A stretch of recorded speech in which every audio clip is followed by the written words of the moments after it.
Shalom, sebelum kita mendengarkan renungan harian hari ini, marilah kita berdoa terlebih dahulu. Di dalam nama Allah Bapa, Putra, dan Roh Kudus, Allah yang Esa, itulah yang membimbing kita untuk mendengarkan firman-Nya. Amin. Renungan harian pada hari ini, hari Jumat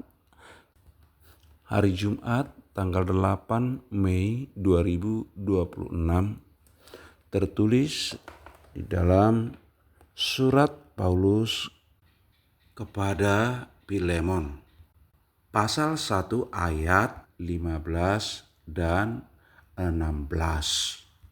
Demikian firman Tuhan.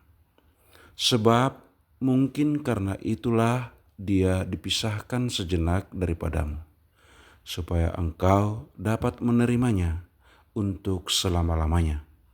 Bukan lagi sebagai hamba, melainkan lebih daripada hamba, yaitu sebagai saudara yang kekasih. Bagiku sudah demikian, apalagi bagimu, baik secara manusia maupun di dalam Tuhan.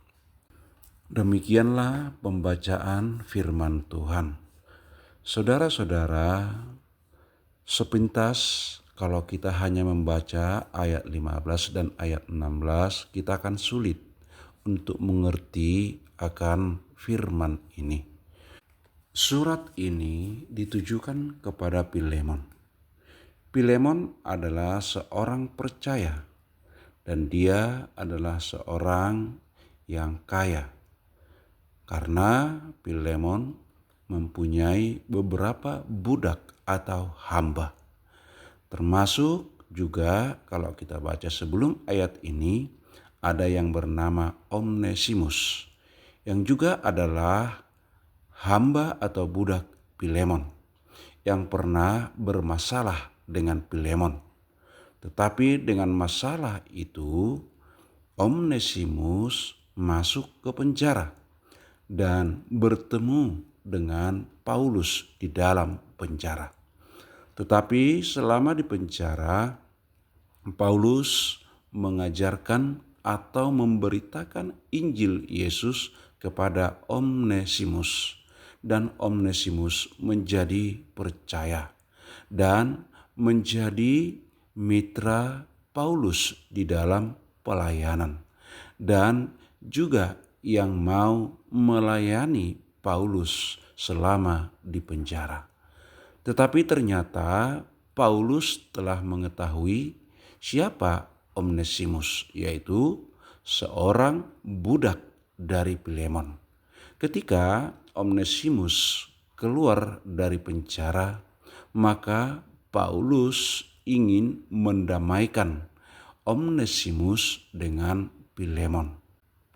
Karena budak tidak mempunyai kuasa atau hak atas dirinya, tetapi kuasa atas dirinya dikuasai oleh tuannya. Karena budak pada saat itu sama halnya dengan barang.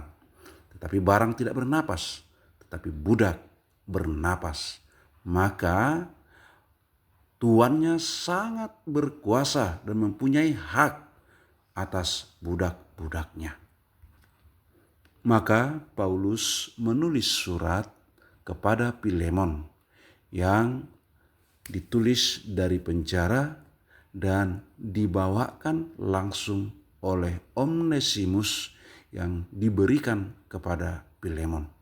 Memang ini sangat dilema bagi Onesimus, karena dia harus berhadapan dengan tuannya yang pernah mempunyai masalah dengan dia.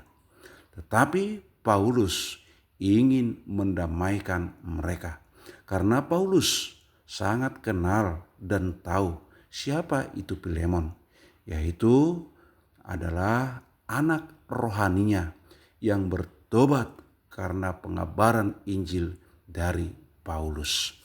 Oleh sebab itulah, maka Paulus memberanikan diri menulis surat ini kepada Filemon yang dibawa langsung oleh Onesimus. Saudara-saudara, itulah makanya dikatakan tadi dalam ayat 15 dikatakan, sebab mungkin karena itulah dia dipisahkan sejenak daripadamu, supaya engkau dapat menerimanya untuk selamanya. Artinya bahwa tidak selamanya masalah masa lalu akan membuat kita menjadi dendam dan menjadi momen yang menakutkan. Dan tidak semua masalah itu kita harus pandang dari sudut negatifnya, tetapi kita harus berani memandang dari sudut positifnya, di mana Tuhan memperkenankan Onesimus menjadi percaya dan menjadi mitra sepelayanan daripada Filemon dan Paulus. Maka saudara-saudara, Paulus mau mengatakan dengan surat ini, marilah kita setelah mendengar dan menerima Yesus sebagai juru selamat kita, maka kita harus siap berdamai dengan sesama kita dan sesama seiman kita, menjadi persaudaraan yang erat di dalam iman. Dan janganlah kita selalu dibayang-bayangi ketakutan dan melihat sisi negatif dari sebuah masalah yang pernah terjadi di dalam masa lalu kita. Sama seperti Yusuf ketika dia mempunyai masalah dengan saudara-saudaranya, tetapi dia sanggup mengatakan bahwa dia didahulukan Allah untuk masuk ke Mesir untuk membenahi dan menyediakan makanan untuk mereka. Dan dia berani mengatakan bahwa kamu mereka-reka yang jahat kepadaku, tetapi Allah mereka-reka kebaikan kepada kita. Saudara-saudara, mungkin itulah yang terjadi di dalam diri Onesimus dan Filemon, sehingga kita juga sebagai umat tebusan yang menerima Yesus Kristus harus selalu positive thinking di dalam segala masalah yang kita hadapi. Jangan kita biarkan diri kita dibayang-bayangi ketakutan oleh masalah-masalah lalu kita. Tuhan Yesus memberkati. Amin. Kita berdoa. Terima kasih Tuhan atas firman-Mu hari ini yang menjadi renungan bagi kami. Meteraikan firman-Mu menjadi rema di dalam kehidupan kami. Di dalam nama Yesus Kristus Tuhan kami. Anugerah Tuhan kita Yesus Kristus dan kasih setia Allah Bapa, itulah yang menyertai kita sampai selama-lamanya. Amin. Shalom. Shalom Bapak Ibu Saudara-saudara sekalian. Terima kasih sudah mendengarkan Renungan Harian HKBP 3 Raksa Kota. Sekaligus juga kami mengundang Bapak Ibu Saudara-saudara untuk ikut berpartisipasi dalam mendukung dana pembangunan HKBP 3 Raksa Kota melalui nomor rekening yang tercantum di bawah ini. Kami percaya sumbangan partisipasi yang saudara-saudara berikan akan sangat berarti untuk pembangunan rumah Tuhan di HKBP 3 Raksa. Terima kasih. Shalom. Horas.